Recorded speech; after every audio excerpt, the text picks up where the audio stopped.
তো hello' friends, কেনেকুৱা আছে আপোনালোক? আশা কৰিছোঁ ভালেই আছে। আজি মই বনাম জিকা আলুৰ চব্জি আৰু মোৱা মাছৰ ইচৰচৰি। এয়া মাছ মই লৈছোঁহে কেৰাহীত, এতিয়া বনাওঁ। তেল দিলোঁ, এতিয়া মই পিঁয়াজ দিম। পিঁয়াজ মই 4টা ডাঙৰ ডাঙৰ কাটিছিলোঁ।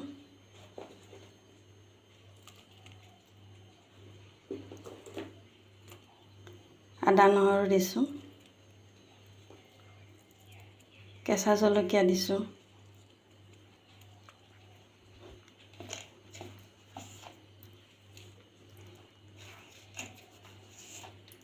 নিমখ দিলোঁ,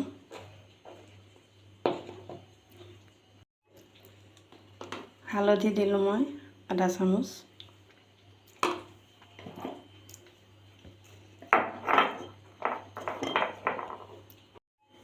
জিৰা ধনিয়া 2 চামুচ দিলোঁ,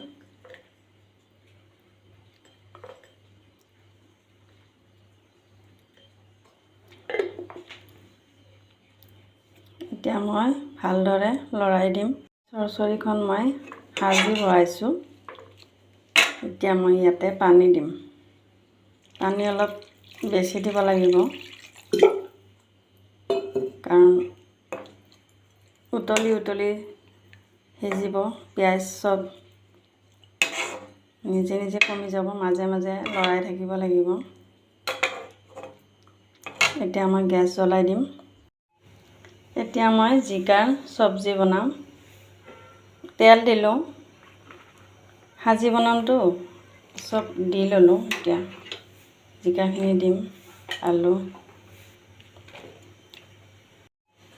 জিকাখিনি দি দিলোঁ, পিঁয়াজ দিছোঁ, এয়া আদা নহৰু অলপ দিছোঁ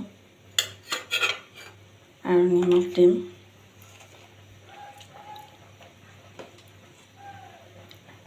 হালধি দিছোঁ আৰু আধা চামুচ মই ইয়াতে জিৰা ধনিয়া আৰু পাঁচফোৰণৰ গুড়ি দিছোঁ। এতিয়া মই গোটেইখিনি লৰাই দিম আৰু কেঁচা জলকীয়া দিম।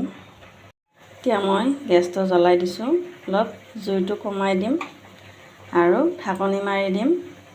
তেতিয়া মানে জিকাৰ পানীটো ওলাব আৰু লাগি নধৰিব। এয়া চাওক, পিঁয়াজখিনি মজিছে, কিন্তু আৰু অলপ লাগিব, সেইকাৰণে অলপ পানী দিছোঁ মই। আৰু জিকা চব্জিখন চাওক, ইয়াতে লাগি ধৰিছে। মই অলপ ইয়াতেও পানী দিম অলপ।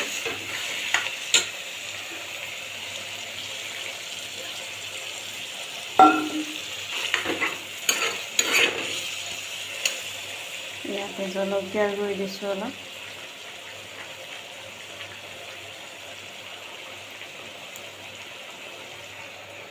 চৰচৰিটো দিছোঁ। মোটামুটি আমাৰ চব্জি হৈয়ে আছে। এতিয়া মই ধনিয়াৰ পাত দিম ইয়াতে। মাছৰ চৰচৰিটো দিলোঁ, ধনিয়াৰ পাত। তেতিয়াহে মানে খাব সোৱাদ লাগিব, মানে গোন্ধটো ভাল হয়। এই ধৰণে বনাই খাওক, বহুত টেষ্টি লাগে। যদি ভাল লাগিছে আপোনালোকৰ এই ৰেচিপিটো, লাইক কৰিব, শ্বেয়াৰ কৰিব আৰু ছাবস্ক্ৰাইব কৰিব। Thank U.